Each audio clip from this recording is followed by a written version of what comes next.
What do you think Okay. the limit should be on purchasing? Okay, so this next sheet is from Steph. I'm sorry, W. Walk. Yeah, Olivia King, Grace Reynolds, Amy Saunders. Yes, Saunders. Sanders. And Amy Caudle. Sorry. Look, it's not just us. It was pretty hard. Anyway, so okay. What do you think the limit should be on purchasing a car? When do you think someone has a genuine reason for having a car? Well, it's not up to us to decide what your general reason is for having a car, and in terms of purchasing, that won't be the case in a resource-based economy because there's no money. You would use the car for as long as you need it, and then you'd return it when you're done. In the understanding that if you can own that car if you want, that's not a problem. But considering that cars are only used for a fraction amount of their time, it's actually a burdensome thing for you to own it. It limits you. You've got to pay the taxes, you've got to pay the road tax, you've got to pay you've got to pay for the upkeep, you've got to do all these things when we could centralise taking care of the actual motor vehicles to make sure they're safe and service them, so that we're maintaining maximum efficiency, so that we're not hurting ourselves through road accidents and such things.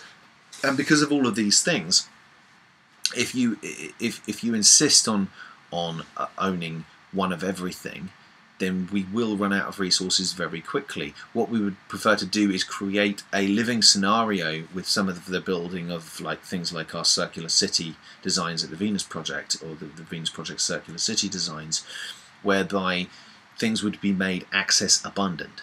So there'd be no reason for you to steal a car. It'd be, and people would look at you just like, fair enough.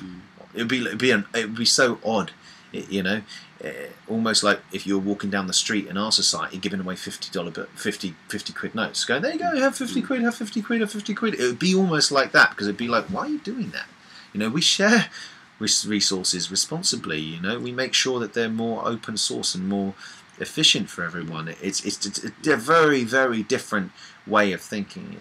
And in terms of purchasing a car, when you purchase a car, it becomes yours. You own it. Now, what is ownership? Ownership is fundamentally excluding others in access to that good, or which that excludes service. you. Which excludes you, because now that you own loads of stuff and everyone else owns loads of stuff, the new stuff that could benefit your life, now you can't have it. So, for example, if you do film or something, your film cameras may stay in your cupboard for God knows how long of a year, until you have a film project come up and you don't use them. Well, why? You could just go to a resource library, pick up a camera, use it, take the footage, put it back when you're done. With the massive amount of resources we'd save by thinking in such a strategic and efficient, streamlined manner, we can use those resources to then build the high-speed maglevs and the other things that we want to do on this planet. That means that you could go for a lunch break in Japan. Does that not excite you? It excites the hell out of me. That sounds wicked to me. What do you want to do today? What do you want to do today, Chris? I think I want to go on the high-speed maglev. Maybe we'll go visit the test site centre for the hydroponic food farms in Nigeria. Yeah, why not? Yeah, Let's go for it. Wicked, man. Sounds good to me. Oh, what in our system? What should we do today? Oh, go down to Rose and Crown at the bottom of the lane. Have a couple of beers and drown away our sorrows from the crappy week we had to work for the man. You know what I mean? It doesn't seem to make any sense. I mean, I know that might sound utopian, but remember that once upon a time when women were told, one day you'll have taps in your house, where you can just pull the tap and have the water, and they spent 2 or 3 hours of their day going to the well, they would have turned around and said, what are we going to do now? What are we going to do with our time? It's just wouldn't have been conceived possible, which is exactly what we're going through now. So, on to your next question. If we were forcing people to work in order to make our clothes, but if we didn't purchase the clothes, how would they feed their families? Well, they wouldn't. Yeah, they would starve. They would starve. But the point is if you think you're doing them a favour, you're not. Because we're not doing any of ourselves any favour in this system where we've got to thieve off each other. And the fact is that as technological unemployment increases and the exponential rate of technological information and the making of technology cheaper, their jobs are going anyway as well. Everyone's jobs are going, you know. And if you look at how much like 1,000 gig of memory in your computer costed like 10 years ago compared to what it costs today, it's amazing how much the price has dropped. If you just take a look at it, I haven't got the figures in front of me, unfortunately, but it's incredible how much those rates have dropped. Well, I remember paying £35 for a 256 megabyte memory stick, probably about 10 years ago. No way. Maybe about how much? 20? 35 quid 35 for 250 megabytes. 256 megabytes. It's not even a gig. Yeah, not even a gig, a quarter of a gig. And yeah, you know, you can see straight from there, guys. I mean, that's the sort of scale we're talking about. So in terms of these people, you know, making our clothes, it's almost like I want to carry on submitting to the manipulation by advertising and marketing that tells me that I'm not good enough as a human being. You're not good enough unless you buy this product. You're not good enough unless you wear this lipstick. You're not good enough unless you look this way. And that's the problem, is why do you even want to be like that? Why do you even want to be like that? Listen, if you put on makeup every day and you go and meet like you know, a guy who you're trying to impress or what have you, make sure you leave your makeup on, because the morning you take it off, love, he's gone, because you've smashed his image. You know, it's like I'm not knocking makeup per se. If you want to wear makeup and stuff, that's fine, wear makeup, but the idea that you should have a kid making a handbag that you can then sell for $4,000 in some cases in places on this planet is just madness to me. Seems crazy.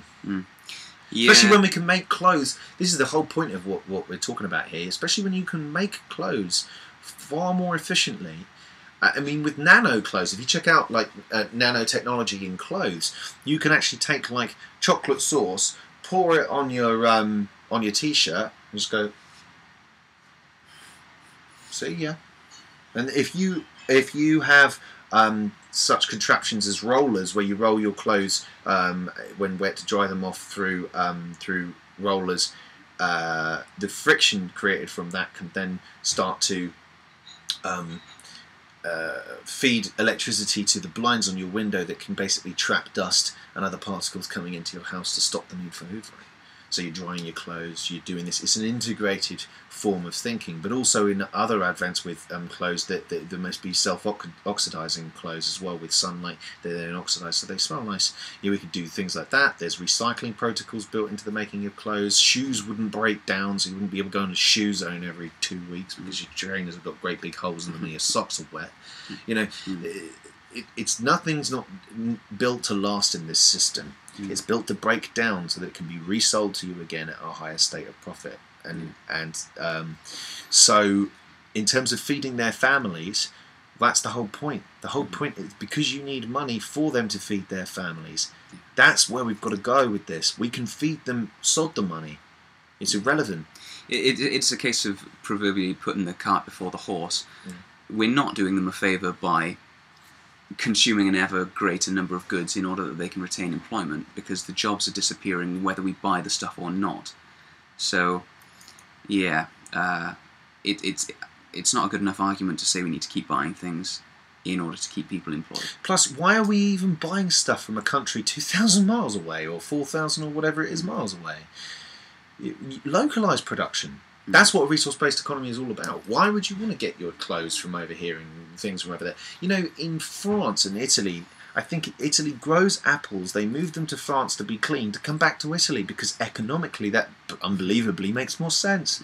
Well, you're using hydrocarbons and burning up things at an exponential rate to take one thing to somewhere else when you could just clean the damn things where you are. Same thing with food production and hydroponic food farming facilities.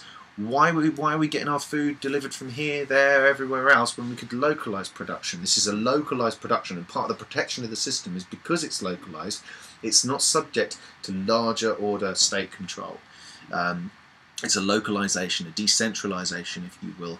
But with that decentralisation comes an acknowledgement that connection is good, and that if we do need to go further afield to get resources, then we just need to. But let's do it in a straight line or something. You know what I mean? Let's do it in an efficient way between 2 points. So that's kind of it. But thank you very much for your brief questions, guys, on this sheet. We hope we answered them, but if not, please do go further afield to get more information at the zeitgeistmovement.com and the venusproject.com. Thank you.